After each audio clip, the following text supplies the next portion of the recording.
I have here a milk sample and I'm interested to know if this milk sample has bacterial contamination or not.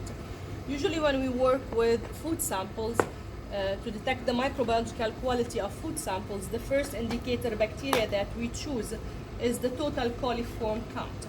Coliforms are the bacteria that lives in the intestines of the mammals, and their presence in food is an indicator of a lack of hygiene. What I'm doing now is a serial dilution of my milk sample. So I have taken 1 ml of milk and I put it in 9 ml of sterilized saline, and I will vortex the test tube.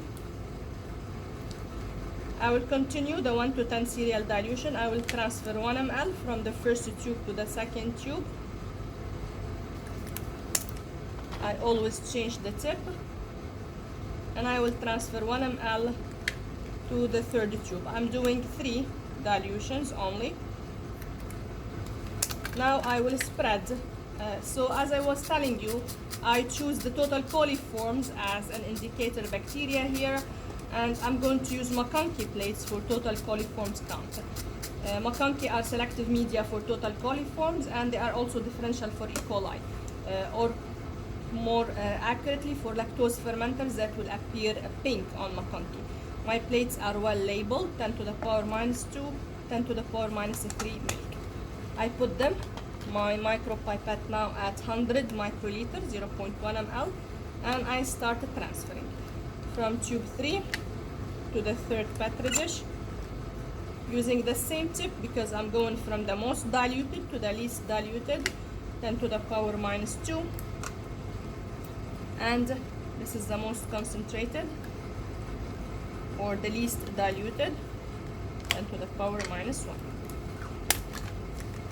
Get myself a spreader and I start spreading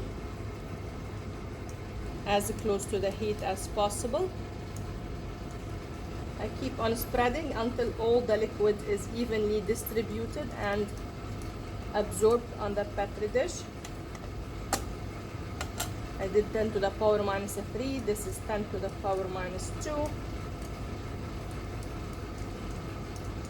until the petri dish looks dry in my hands, and this is 10 to the power minus 1.